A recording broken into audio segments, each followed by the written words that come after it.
I'm going to show you going through the dashboards, what's available and how to create your own. I mean, they're very useful. The dashboards can be displayed on the wall in your office. The opportunity to see the overall of how your applications are performing. Dashboards will consist of mainly views and widgets. I'm going to show you how to create one, show you how useful they are. Also, it allows the help desk to become more proactive rather than reactive, because you're able to sort of see patterns and behaviours before users complain.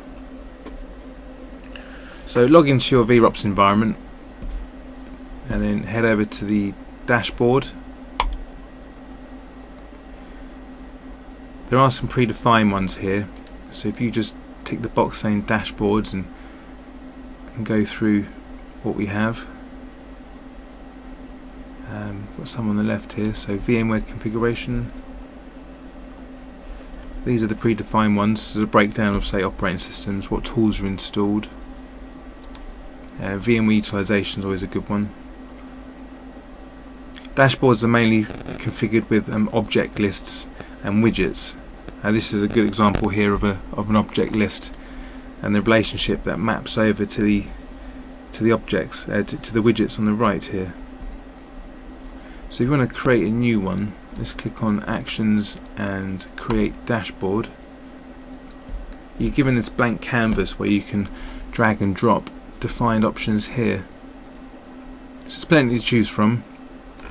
I mean, let's start with an object list, so we can define list all our virtual machines, and we're going to see a scoreboard associated with this.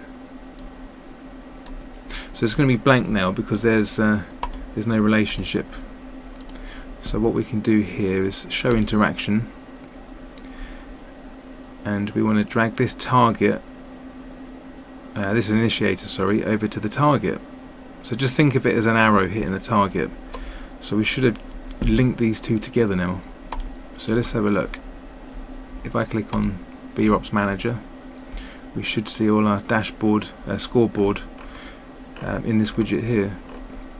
We should be able to select other multiple machines. So let's drag and drop another one of these over then.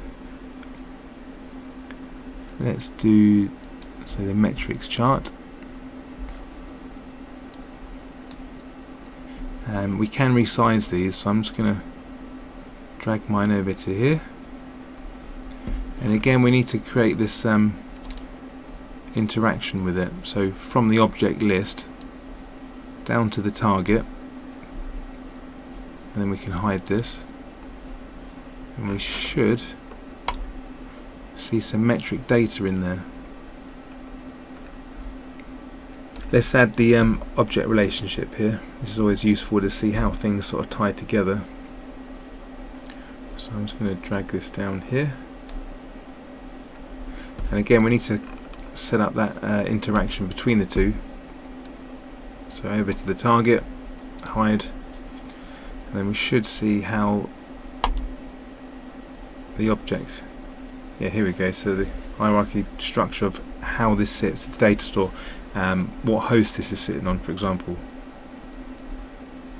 We can also see what policies it's assigned to as well, and what folders in there.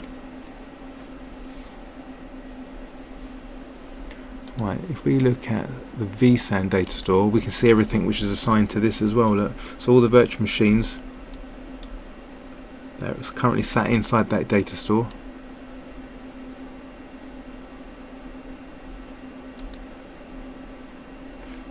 And we got quick links to alerts, for example, so we can just go in there and see if there's any issues related to that machine.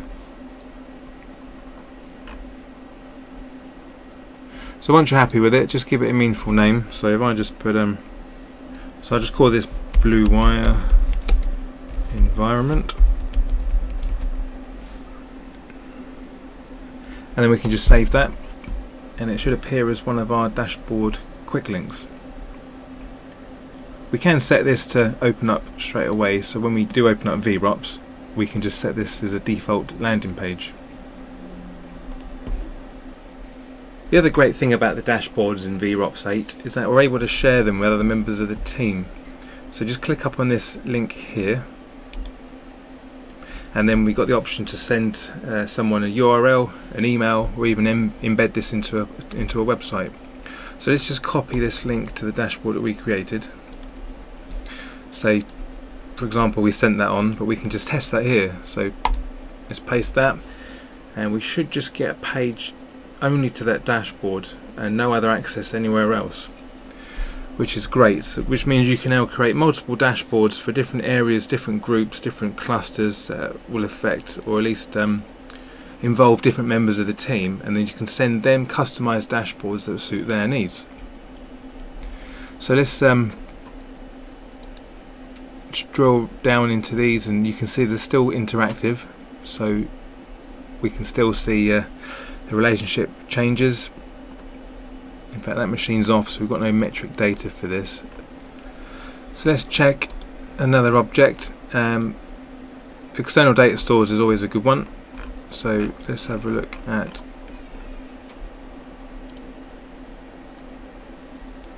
so we can see the overview of our QNAP external devices. We can see metrics against these.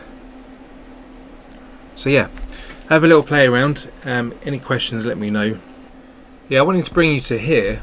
There's some more examples we can go through. So up at getting started, and then scroll down to these are all been organised into inventory, operations, capacity utilization is always a useful one, performance, troubleshooting.